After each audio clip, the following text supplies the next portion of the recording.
Okay, so just going to share some tips on Homelite ball drive starters, servicing them, and then, a tip for putting them back together.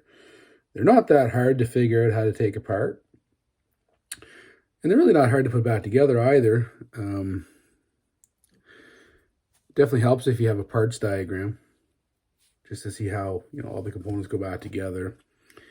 If you have a ball drive starter or a Homelite with one of these types of starters, sometimes, they won't catch. They'll just be spinning freely. And it could be the spring that's broken in it, or it could be just, there's 3 ball bearings in them. And try and get this camera angle right.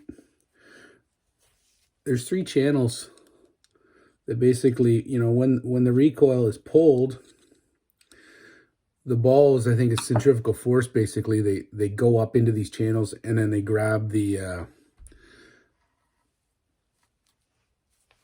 they grab this ratchet.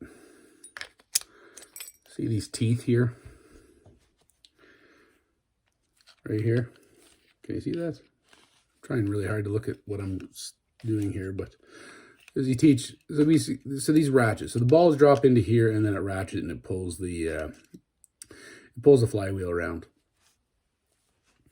So this is actually like I've only taken 2 of these apart, and what's his name there? Kane Custom Garage, I think that's the name of his site. He had a really helpful video on how one of these things is basically put back together. So the first time I did, I looked at his video. So go check his stuff out and give him a thumbs up, subscribe. He's got some really cool stuff there. He's been doing nice restorations, and he's got a lot of videos on the history of chainsaws and stuff like that. Seems like a nice guy. He's out in the West Coast, I think, of the USA. Anyhow, so these things get dirty, and the balls can get all gummed up, and then they won't slide in. This one here, this is, the last one I took apart was on the old 530, and they didn't have this plastic protective ring on it. It's like a dust cap. That probably limits a lot of the problems. This recoil would catch probably, 3/4 of the time, and then, the other times it wouldn't, so I figured I'd just take it apart. I'm glad I did. There's a lot of rust inside the spring housing. The recoil spring sits in here. Took it out, and I'm, cleaning up with penetrating oil and stuff. And going to put this back together. And the first time I went to go put it back together, try and, get this on camera. The ball bearings, sit in this channel, but they have a slope to them. So as soon as you go put them in, they fall right out. And I had the suggestion to put a little bit of grease on these ball bearings, and then they'll stick into place. Kind of like if you're ever putting needle bearings back together on a crankshaft for one of these chainsaws. That's what you do. But that suggestion to me just didn't make sense, putting grease on these, because that's kind of the whole reason why you're taking it apart in the first place, is to get the grease off of them.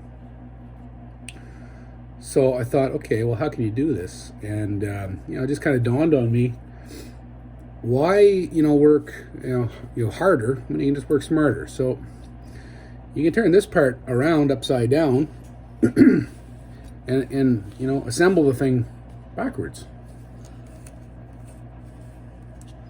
So let me try and hold this thing up so you can see what I'm doing. Just put that into there like that, and this one into that little channel. Shoot, that didn't work. This is hard to do with one hand.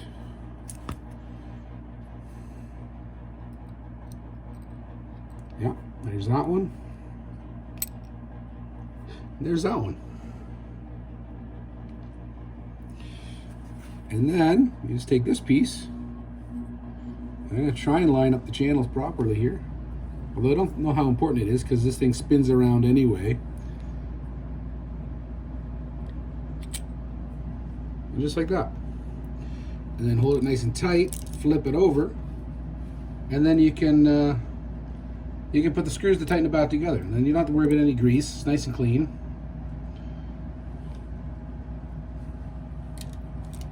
And yeah, that's how I put these back together.